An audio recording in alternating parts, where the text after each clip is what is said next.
El poder de la voz femenina es inmenso y poco explorado. Mujeres al Desnudo Podcast es un espacio para abordar este universo desde todos los ángulos. Soy Françoise Nieto Pom. Y yo, Catalina Alvarado Niño. Y junto a talentosas actrices y escritoras les contaremos nuestras experiencias y reflexiones sobre lo que significa ser mujer. Somos Mujeres al Desnudo.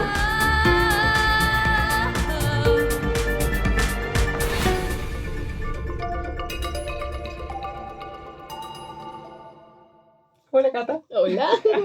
¿Preparada para el episodio de hoy? No sé, porque es que últimamente estamos de un voltaje intenso, dramático. Drama. Pero ya cambiará.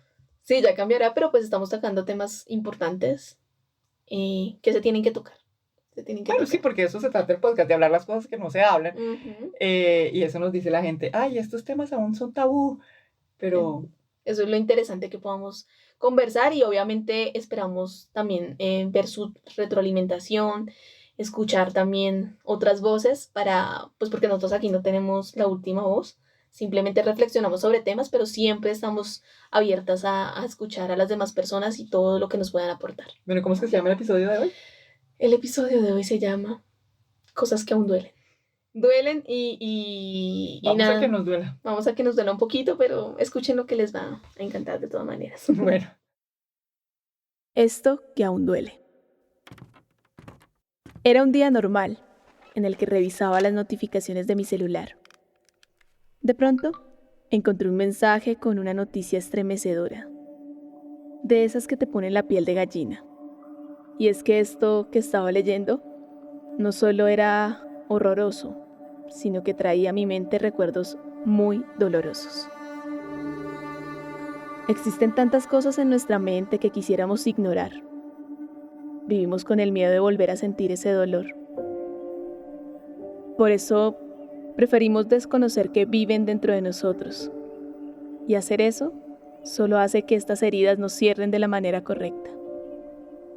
Escribir estas historias ha sido mi manera de enfrentar todas esas memorias que a veces aparecen como fantasmas de navidades pasadas para recordarte que tienes que hacer algo con eso que está ahí.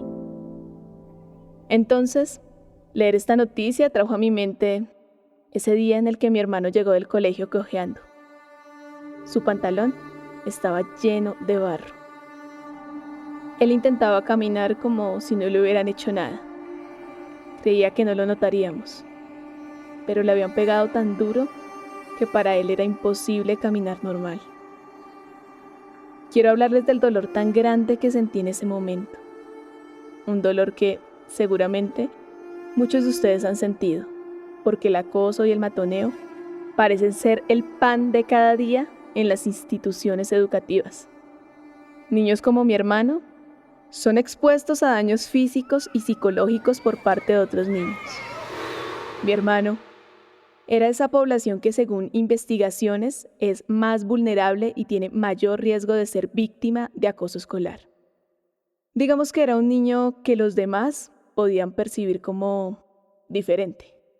Y digo los demás porque para mí la única diferencia que veía en él era que tenía mucha más energía que yo, que era más comunicativo y sociable. Sin embargo, cuando él dejó este plano terrenal, entendí que no era como los demás. En el velorio, en el entierro y en la misa llegaron muchas personas que no conocíamos, hablándonos de él, de cómo les ayudaba a subir los mercados a sus apartamentos, les gastaba comida y ayudaba sin ningún interés.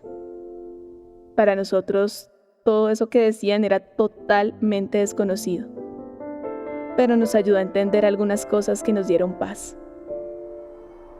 Algunas veces sentí mucha rabia por esas personas que habían abusado de mi hermanito. Incluso me sentía dispuesta a enfrentarlos y preguntarles las cosas que le habían hecho, porque él nunca nos contó. Y eso es normal. La detección del bullying, en la mayoría de los casos, es muy complicada, ya que los niños y las niñas abusados difícilmente piden ayuda en su entorno familiar. Y solo es evidente cuando existen lesiones graves o síntomas psicológicos notables. Como ese día, que quedó grabado en mi mente, en el que, por más que intentó ocultarlo diciendo que no le había pasado nada, era obvio que le habían hecho mucho daño. Nadie en este mundo merece algo así. Ni mi hermanito, ni el niño de la noticia que acabo de leer, ni tú, ni yo. 6 de cada 10 niños en el mundo sufren a diario algún tipo de acoso o ciberacoso. Y lo más alarmante es que va en aumento. ¿Qué está pasando, mundo?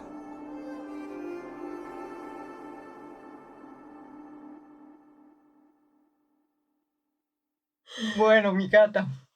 ¿Qué tal este episodio? Uy, súper intenso.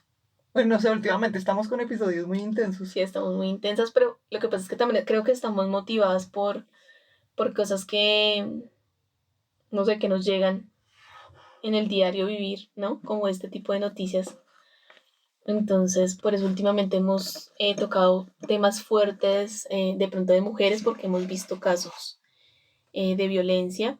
También el tema que tratamos ahorita también tiene que ver con una noticia que leímos recientemente. Bueno, la leyó Kate cuando me la leí leyó, yo. yo le dije que yo no quería saber más. Sí, no se la pude leer a Fran porque realmente nomás el titular era un poco fuerte y creo que, bueno, ahí hablaremos más adelante sobre todo esto que hacen los medios de comunicación también en las noticias, ¿no?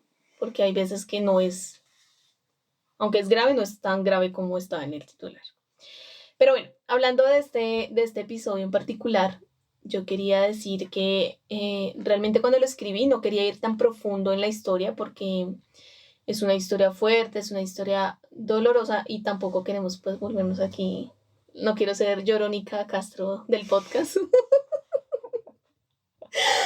Pero sí quería tocar el tema, precisamente por lo que hablábamos de la noticia. Resulta que era una noticia en la que un colegio de Manizales tuvo un caso de bullying muy grave en el que alumnos, aparentemente, presuntamente, intentaron empalar a uno de los compañeros y, bueno, pues obviamente por la magnitud del caso se volvió muy mediático, además porque los padres buscaron desesperadamente también la atención de los medios para visibilizar este hecho tan grave.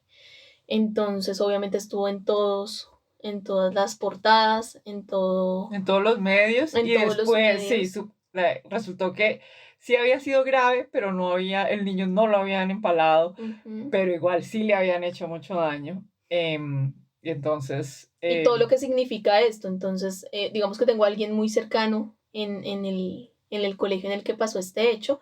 Y resulta que también estos niños que asisten a este colegio están ahora siendo víctimas del bullying por parte de niños de otros colegios que se burlan del hecho que pasó específicamente en este colegio. Entonces, ¿qué podemos hablar de esto? Que definitivamente estamos viviendo en una sociedad muy violenta, que a las víctimas las revictimiza todo el tiempo. Entonces, pues es muy, muy grave. Digamos, estuvimos buscando e investigando el tema y en Colombia, según una ONG, Bullying Sin Fronteras se llama. Bullying la Sin ONG. Fronteras, Colombia es uno de los países mundialmente con más casos de bullying. Y no solo eso es lo preocupante, sino que cada caso es más violento que el anterior. Eso es lo que se está evidenciando, que cada caso reportado, porque no todos los casos se reportan, es más violento que el anterior. ¿Y por qué digo que no todos los casos se reportan? Porque como digo en este relato, normalmente las personas, los niños y niñas que son víctimas del acoso y del matoneo, les cuesta mucho buscar ayuda en los profesores, incluso en sus entornos familiares. Ellos sienten mucha vergüenza por eso que les está pasando y les cuesta mucho abrirse y pedir ayuda. Entonces, es por eso que muchos casos, o sea, muchos niños se gradúan del colegio y han vivido casos de bullying durante todos esos años que uno está en el colegio y nunca... Que son 6 de cada 10 niños, que es bastante. Ah, y ese dato es mundial, Fran. O sea, Sí. 6 de cada 10 niños mundialmente sufre de acoso. Yo no sé, Fran, ¿tú sufriste de acoso en el colegio? No, pues yo creo que en nuestra época, bueno, es que yo ya estoy como muy grande, pero en nuestra época creo que el bullying, si existía, era un bullying más inocente que lo que pasa ahora. Yo creo que las burlas siempre han existido, pero hay burlas de burlas. O sea, yo creo que ya llegar al grado de hacerle daño físico a un niño, o sea, romperle la nariz, atravesarlo con algo como una estaca, ya son casos, pues son casos graves. Bueno, no sé si ustedes vieron Mariposas Verdes, que es el caso del bullying de un niño, pues que tiene una tendencia a que le gustan los niños. Pero y en ese colegio que aparece en la película, pues sí hay bullying de diferentes clases, pero ya a un grado muy pesado. Muy pesado, sí. No sé, ¿tú viviste bullying cuando tú estabas en el colegio? Sí, era casi no, solamente recuerdo una niña, ojalá vea voy a ver este video, que se llamaba Julie.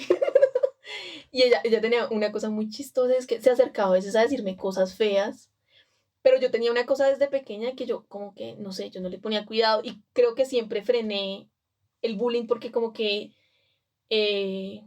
hacía como que si no me importara o me reía como, o sea, les decía como, bueno, ¿y qué te pasa? O sea, que te enamoraste. O, bueno, yo siempre como que trataba de voltear la arepa, entonces la niña que como que intentaba hacerme bullying era como...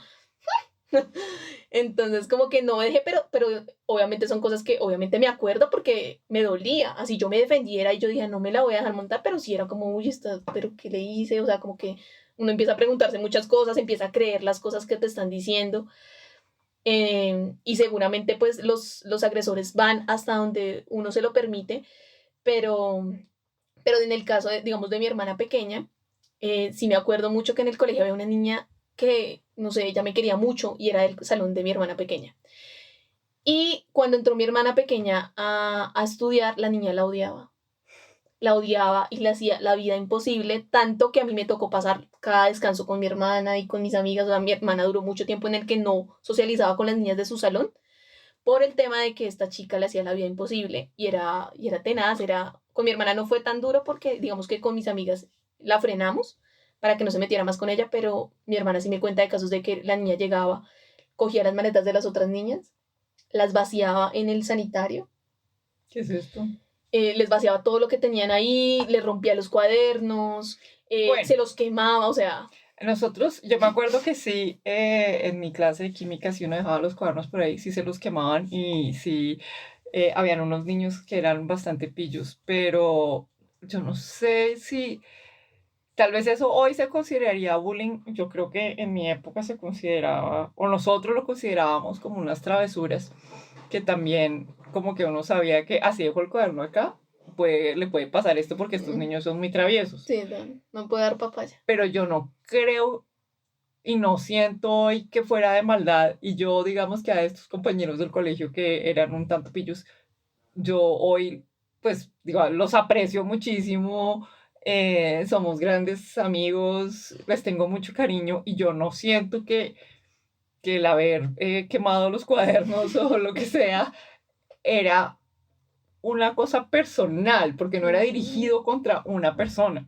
Le pasaba a todo el salón, el que dejara el cuaderno y cayera en manos de los chicos traviesos. Era como las fiestas de antes, que el que se duerma lo mutilamos. Y entonces como que uno no se lo tomaba personal. Y creo que eso hace una gran diferencia. Sí, claro, la intención. Exacto, la intención hace la gran diferencia. Una cosa que queremos resaltar es que siempre se le da como una responsabilidad mayor a la institución educativa en la que ocurre el hecho, ¿no? Y nosotros, pues, digamos que sabemos que ahí pasan mucho tiempo y obviamente se tienen que tomar medidas, pero nos estábamos cuestionando un poco acerca de qué responsabilidad también tienen los papás de los niños agresores en todo esto.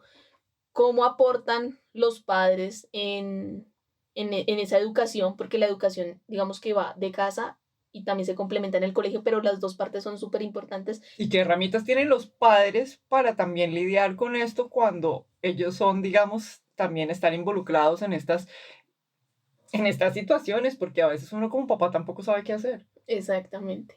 Bueno. Exactamente. Los dejamos después de todas estas reflexiones. Tenemos muchas cosas que decirles. Bueno, nos vemos el próximo jueves. Gracias por escucharnos. Esta fue una producción de Alta Parlante. Este episodio fue escrito y narrado por Catalina Alvarado Niño. Grabado y editado por Kevin Sánchez. En los estudios de Centauro, Colombia. Mezcla Adriana Moreno. Música original, Patrick Kirst. Música de cabezote, 50 Sound. Gracias, Kevin. Gracias. Gracias, Camila. Gracias.